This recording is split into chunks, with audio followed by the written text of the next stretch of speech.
Hey, welcome to London360, the news feature show that keeps you in the know of what's been happening in the capital. You can catch us here weekly, or you can watch the show anytime and get involved online at communitychannel.org/London360. Don't go anywhere because we've got a great lineup of stories. We'll be bringing you all the glamour from the red carpet at the pre-Mobo Awards show and sitting down with a remarkable woman who recently celebrated her 100th birthday. With London being one of the most ethnically diverse cities in the world, what better place to celebrate Diwali, the spiritual festival that signifies the victory of light over darkness? Jordaan, Shelley and I headed to Trafalgar Square to get involved in all the action.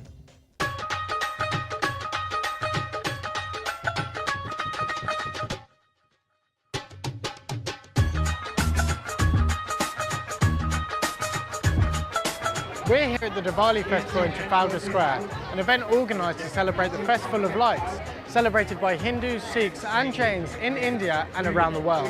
Today, Londoners from all communities and visitors to the capital are invited to attend the celebrations, which features music, dance, delicious food and plenty of activities for the whole family to enjoy. Not only are we here to discover more about today's festivities, but also to see if the event is sticking to its original tradition. Let's go find out. Diwali in London, it's defeating evil by goodness. And in the world that we have today, with the amount of multiculturalism there is in the UK, and how we need to be a coherent and together society, Diwali is an important festival because where everyone can come together and enjoy and be as one. Why is it so important to celebrate Diwali in London? London is the hub of the world, and thank you London360 for giving us the opportunity to say so. 1 billion people around the world will be celebrating Diwali, and 1 million people in United Kingdom will be celebrating. From London, we have inspired cities like Dubai, Johannesburg, New York. So London was the actually starting point of other cities. London thrives and survives on its links to other parts of the world. And the Hindu community, for example, make a fantastic contribution to our city. There are over 500,000 of them, and this is a great way to recognise that contribution. I hope that whoever wins the mayoral election will continue to support these type of events. Diwali in London was celebrated early and clashed with the Festival of Shraddh, a Hindu ritual remembering ancestors. The National Council of Hindu Temples expressed their dismay in an open letter to the organisers. Trafalgar Square, as you know, is a very busy square. We have to make these arrangements well before in hand, and unfortunately, sometimes it is going to clash, and as you can see from the turnout today, that tells its own story. We had already planned to mark our respects for all the departed souls and the First and Second World War soldiers today at the start of the festival, and this is what we've done today. My grandfather was in 25th Cavalry. He fought in the northwest frontier. I think it's really important for people to understand that over 1 million Indian soldiers went to fight in Europe. It's a legacy of the relationship between England and India, and it gives you a sense of pride that our forefathers sacrificed themselves for world peace. It is actually our first time in London to see Diwali, and it's actually a really good place to be. So we decided to come here and see what it looks like, and we really like it. I've seen plenty of stores around here, plenty of stuff to do, plenty to eat, fabulous dances. Great start to Diwali. It's really important to be involved in any events that are going on within the country, especially multicultural events where everybody's together celebrating in such a wonderful place like London, the capital. If you weren't here today, then you really missed out. This year, as part of the 20th MOBO Awards, Under the Bridge played host to the first ever MOBO pre-show, which awarded the finest acts in jazz, R&B, soul and gospel. Why? Rishi Persaud went to find out.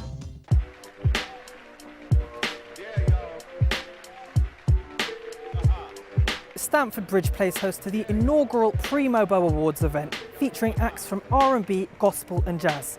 I'm here to find out more about the event and the emission of these genres from the main show. Baby, you've been with me from the start. This is the first ever pre-show of the MOBO Awards, and I am hosting tonight. I mean, what an honor and what a privilege to be a part of such a night that's going down in history. Just for it to be me now, for me to actually be there alongside those same friends as well, like Krypton Cohen and Stormzy, Section Boys, we're all from the same area, so it's really exciting. I think it's nice that everyone's coming together to kind of embrace R&B, gospel. You know, a lot of music is founded on gospel, whether we like to admit it or not. Artists and nominees spoke on the subject of gospel and R&B and its standing within music today. What's really exciting at the moment is there is a chart that's been recognised now for gospel. America's always had a massive gospel market. I think we've been slow on catching up. The world has always put out its style. Gospel equally, it's God's music at the end of the day. In the States, it gets recognition it deserves. In the UK, not as much. We have platforms like Songs of Praise and Gospel Choir of the Year, which are fantastic, but that only hones in on traditional gospel music. We have the likes of Adele, Sam Smith, Ellie Goulding in the category of R&B and soul. Do you think that black artists are actually underrepresented in that category these days? I know it's always a debate that comes back around every year. You don't have to be black to be singing music of black origin. For me, it's whether it has that soul factor to it, that genuine authenticity to it. Boyz II Men, Drew Hill, they had their time. They had their time, and it's now time for Bonkers. It's now time for Gigs. It's now time for Skepta. It's now time for Stormzy. It's now time for Jermaine Jackman. It's now time for so many other artists to have their time. It's a cycle. Thoughts on the issue of these categories not being a part of the main MOBOs inspired debate amongst those taking part. The categories in the main award show, they won't be. I think that's a shame. I didn't even know that. To be entirely honest, I would have preferred if it was part of the main show. Reason being is gospel, R&B and soul and jazz are the foundations of black music, in my humble opinion. So to kind of have its own show and not highlight that on the main show, it's a bit like, okay, how does that kind of work out? Every other genre has kind of come off the back of those three categories and two genres. This will maybe become the show that everyone's going to be like, yeah, that pre-show is rocking it, like that's where we want to be. I feel that it's better that we've actually got an award show, but I feel that it still should be part of the main show. And let's look at the positives, that it has its own night and we're really supporting and focusing on those niche genres. And one day it will go into the mainstream, we'll go into the main MOBOs, and that's the day where we can all be praising and be happy. It remains to be seen whether these categories will feature in the main show next year. However, it's clear the pre-MOBOs event gave these genres a platform to stand out in its own right. Here at London360, we love to give people a platform to have a say about our great city. So we invite you to send us your stories, points of view, or even passionate rants. Ebony Watson from Harrow tells us what's causing an infestation of rodents in her local area. Hi, I'm Ebony Watson and I'm from the London Borough of Harrow. When people hear about my town Harrow, they always assume that it's a rich area with a wonderful history. Which is true, it does have all those things, but what they're not telling you is what's going on in the poorer parts. At this very moment, Harrow is suffering with an infestation of rats and mice, and I believe that this is partly due to Harrow's dumping culture. Look at that. People live here, and in this very alleyway that I am in, we are directly behind shops that people eat from and homes where children live. And this can't be hygienic. Harrow deserves better, and it's time for the council to start employing more cleaners to get this mess cleaned up and deal with the rat problems that are going on. And stop giving them a place to breathe, live and survive. Thank you. Coming up after the break, we'll be finding out how burns can have a lifelong impact and who let the dogs out at the Excel Centre. We'll be right back.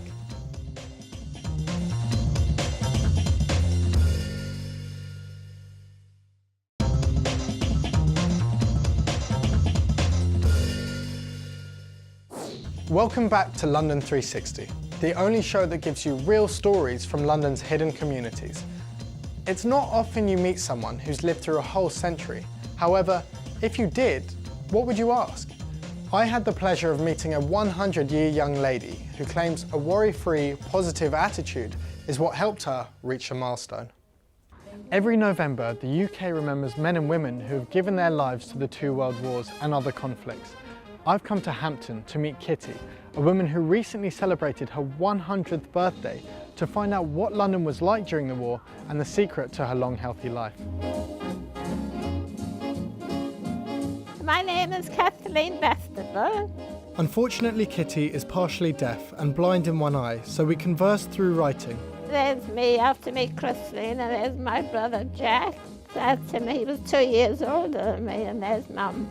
And then in that one, then there's the three of us in that one. That was taken an armistice there the day the war was over. There's me, dressed in white. There's my brother behind me, dressed in white. World War II began when Kitty was in her 20s. Yeah, it was in Roehampton all this happened. So one evening I was cooking the meal and the sirens had gone and a shell came right through the window, right over my head and flew into the garden. Again I was downstairs in the kitchen and the sirens went again. But this time the shell came through the roof of the house and it landed on top of my bed. Another time I was running across Barnes Common to go to the shelter, and above me were our planes and the German planes, and they were all popping off of one another, and there's me racing like fire to get to the shelter. I remember if it was yesterday. And there's me tearing like mad, and the ARP man was at the door of the shelter yelling at me to run quick when I couldn't run any quicker. So that's another part of the war effort regarding me.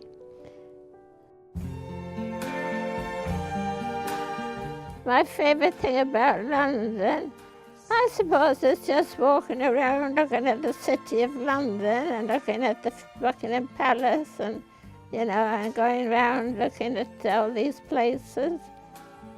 How did you feel when you received the card? I was delighted, yeah. Here she is now sitting on my lap. Kitty was happy to discuss her secret for a long life. Try not to worry if you can help it, because at the end of the day, whatever you were worrying about, it didn't really happen. I mean, you lose your parents, you lose your family, you lose your husband. But why worry? Because it won't help it won't help you. Everything works out all right in the end, So I just take every day as it comes, I might be this age, but I can still do my own cooking and my own cleaning. As long as you can do a thing, do it. It's when you can't do it, then ask somebody to come and do it for you. Anyway, I think that's my story. Thank you, that was amazing. Anything else? Each year, 250,000 people in the UK suffer a burn. And with fireworks and festivities in the run-up to Christmas in full swing, there couldn't be a better time to raise awareness about burns. Ikran Dahir has the report. I think burn and scar research is a neglected area of medical research.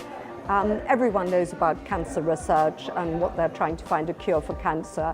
This is really just trying to raise awareness from the 7 or 8 different burns charities and foundations that work in this area to try and find a solution. The London Fire Brigade are constantly campaigning to reduce the number of burns, most of which are preventable. So last year we had around 225 calls that we were called to.